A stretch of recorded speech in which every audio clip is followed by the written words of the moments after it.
اللہ سے کسی نے سوال کیا، اتنی ولایت کہ حضور کے روضہ اطہر سے باتیں بیٹھ کے کر رہے ہیں۔ انہوں نے ایک پوری کتاب لکھی ہے، کیا نام ہے کتاب کا؟ جو حضور کے روضے کے ساتھ بیٹھے ہیں، فیوز الحرمین، حضور کے روضے کے ساتھ بیٹھے ہیں، پھر حضور سے باتیں کی ہیں، حضور سے سوال کیا ہے، حضور نے سوالوں کا جواب دیا ہے، پھر وہ لکھتے گئے ہیں، لکھتے گئے ہیں، لکھتے گئے ہیں۔ آج وہ اتنی موٹی کتاب ہے، اتنا ان کا بارگاہ نبوی میں تعلق تھا۔ انہوں نے لکھا ہے، میں نے حضور سے عرض کیا، حضور اس معاملے میں آپ کا کیا حکم ہے؟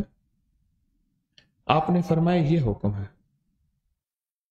آپ نے فرمایا یہ ہے، ہر چیز کی وضاحت ہے۔ یہ پردے کیسے ہٹے؟ قربانیاں، مجاہدے، اعمال، اور اس کی ابتدا کہاں سے ہوئی؟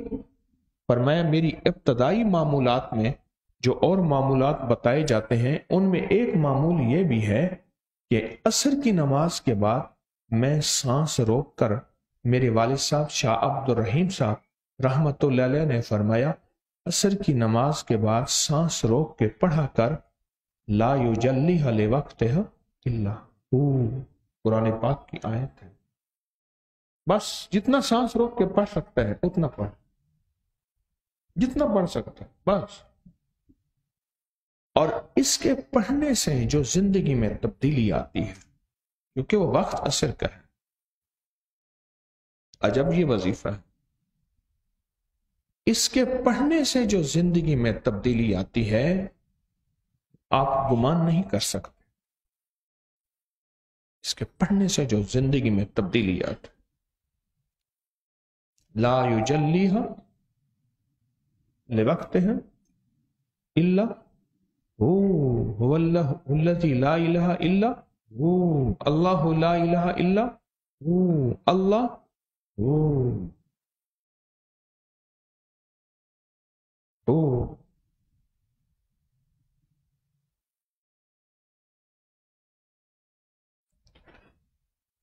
عصر کا وقت ہے، عصر کا وقت، اس کے پڑھنے سے ولایت کی راہیں کھلتی ہیں، درویشی کی راہیں کھلتی ہیں، اس کے پڑھنے سے دل کی آنکھیں کھلتی ہیں، اس کے پڑھنے سے قرب الہی ملتا ہے، سعادتیں اور برکتیں ملتی ہیں اس کے پڑھنے سے،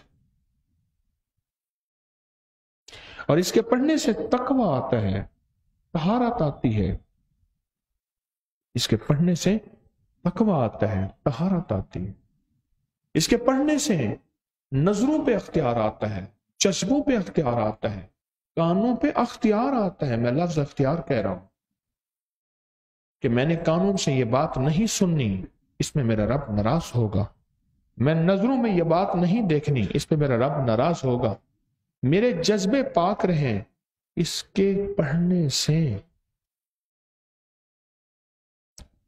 عصر کے بعد ہی پڑھنا، اور جو یہ پڑھتا ہے لا یجلیھا لوقتھا الا ہو، کچھ عرصہ اگر اس کو پوری ذمہ داری سے سانس روک کے پڑھ لے، کچھ عرصہ ذمہ داری سے سانس روک کے پڑھ لے، تو اللہ پاک اس کو زندگی کے حیرت انگیز مراحل، مدارج، رتبے، مقام، کمال اور دل کی دنیا اور اندر کا نظام عطا فرماتے ہیں اس کے پڑھنے